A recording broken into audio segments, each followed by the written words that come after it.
11월 2일 해외 축구 6경기 분석 시작하겠습니다. 첫 번째로 도르트문트 대 호펜하임 경기 알아보겠습니다. 도르트문트는 10월 A매치 휴식기 이후 흐름이 좋다. 챔스에서는 조 1위를 달리던 뉴캐슬을 원정에서 잡았고 프랑크푸르트전에서는 2골 차로 끌려가던 경기를 무승부로 마쳤다. 사비처와 필크루그, 벤세바니 등 이적생들이 잘해주며 팀에 안정감이 생겼다. 레이나와 무코코, 아데에미 등 주전과 교체를 오가며 힘을 보태줄 로테이션 자원들도 있다. 호펜하임은 지난 주말 리그 2위를 질주하던 슈투트가르트를 원정에서 제압했다. 피리히와 운다브 등의 추격골을 허용하긴 했지만 전반 2골의 리드를 잡으며 귀중한 승점 3점을 따냈다.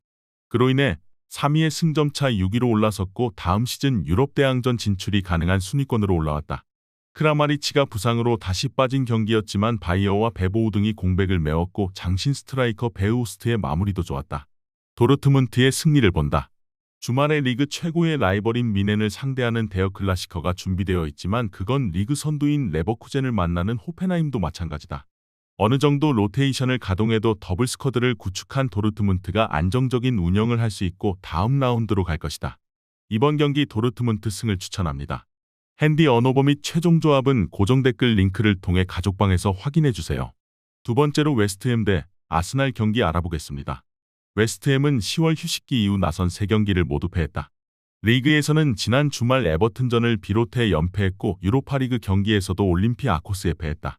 때문에 팀 분위기가 추락했고 이 경기의 승리가 간절하다. 그러나 브렌트포드와 올림피아코스전이 연달아 이어지기에 타이트한 일정 속에 전력을 다하긴 쉽지 않다. 아스날은 이번 시즌 진행 중인 모든 대회에서 순항 중이다. 리그에서는 무패를 달리며 2위를 달리고 있고 챔스에서도 조 1위를 달리고 있다. 지난 주말 리그에서는 적절하게 로테이션을 가동하며 셰필드를 대파하기도 했다. 엔케티아의 해트트릭이 있었고 살리바와 키위어 등 수비 라인도 안정적이었다. 분위기와 경기력에서 모두 아스날이 압도하는 건 사실이다. 그러나 지난 시즌까지 팀의 주장이었던 라이스가 예전 팀 동료와 팬들을 만나 멘탈이 흔들릴 수 있다. 웨스트햄은 수책과 알바레즈 등 중앙 싸움을 할 수 있는 볼란치진이 있기에 홈에서 쉽게 리드를 허용하지 않을 것으로 예상된다. 이번 경기 최종 조합 픽은 아래 고정 댓글 링크를 통해 오시면 가족방에서 무료로 공개합니다.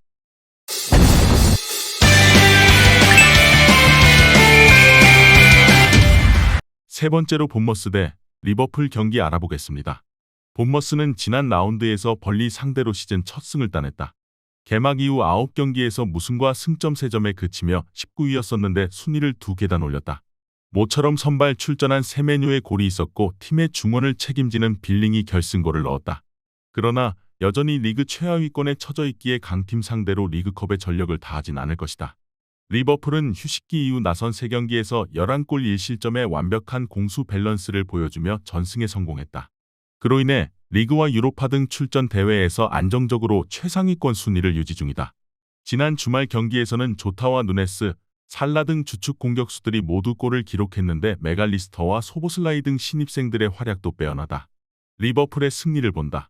본머스의 홈이지만 안정적인 잔류가 첫 번째 목표인 팀이기에 굳이 리버풀 상대로 정면 승부를 걸 이유가 없다.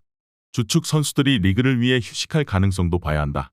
여러 대회를 병행하는 리버풀도 로테이션을 돌릴 수 있지만 각포와 엘리엇 등이 나서 상대를 공략할 수 있다. 이번 경기 리버풀 승을 추천합니다. 핸디 언어버 및 최종 조합은 고정 댓글 링크를 통해 가족방에서 확인해주세요. 네 번째로 에버턴 대 벌리 경기 알아보겠습니다. 에버튼은 최근 흐름이 좋다. 지난 주말에는 난적인 웨스트햄을 원정에서 제압했고 리그 3경기에서 2승에 성공했다. 부상을 털고 돌아온 칼버트 르윈이 최전방에서 안정적인 마무리를 보여주는 데다 타코우스키와 브란스웨이트, 미콜렌코의 최종 수비도 안정적이다. 단, 재정적 페어플레이 이슈로 승점이 감점당할 수 있는 상황인 것도 있다. 벌리는 연패를 끊어내지 못하며 19위로 추락했다. 지난 시즌 챔피언십에서 좋은 성적을 내고 승격했는데 다이렉트 강등 위험이 커지고 있다. 때문에 전력을 다해도 승리를 장담하기 어려운 원정에서 어느 정도 힘을 뺄 수도 있다. 이 경기보다는 주말에 있을 팰리스와의 홈경기에 집중해야 한다. 베르게와 라르센, 오셰이와 쿨렌 등이 주말을 위해 쉴 가능성이 높아 보인다. 에버튼 역시 벌리와 마찬가지로 리그 잔류를 위해 리그컵의 전력을 다하긴 어렵다. 그러나 홈에 이점이 있고 상대보다 앞서는 스쿼드 강점이 있다. 또 최근 경기력이 확실히 올라왔는데 오나나와 가너 등이 중원에서 상대 공세를 막아내며 역습으로 전환할 것으로 예상된다. 이번 경기 최종 조합 픽은 아래 고정 댓글 링크를 통해 오시면 가족방에서 무료로 공개합니다.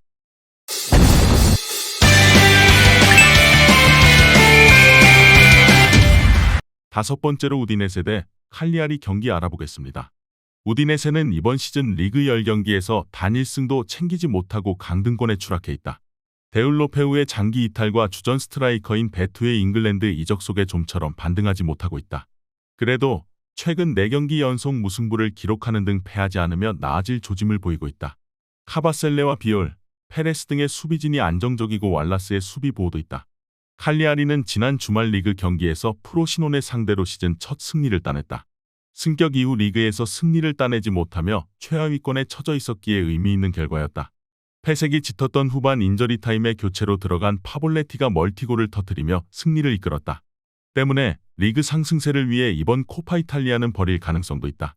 비올라와 아지, 라파둘라와 하지디아코스 등 로테이션 자원들이 대거 나설 것이다. 우디네세의 승리를 본다. 칼리아리와 마찬가지로 우디네세 역시 잔류를 위한 리그 승점이 필요하다.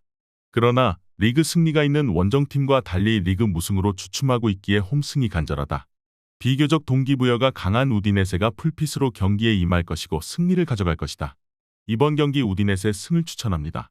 핸디 언어버 및 최종 조합은 고정 댓글 링크를 통해 가족방에서 확인해주세요. 마지막으로 맨체스터 유나이티드 대 뉴캐슬 경기 알아보겠습니다.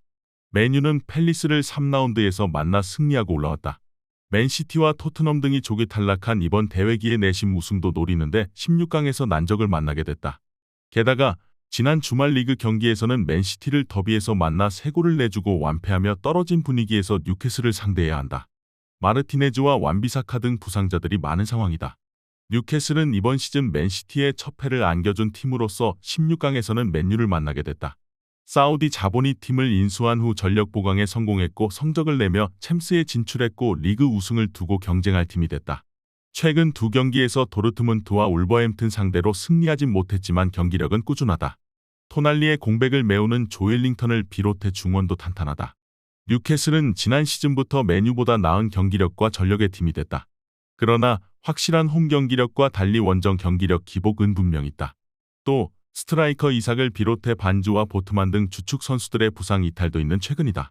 홈의 이점을 누릴 수 있고 페르난데스와 레시포드가 경기 내내 상대의 수비를 공략할 것으로 예상된다.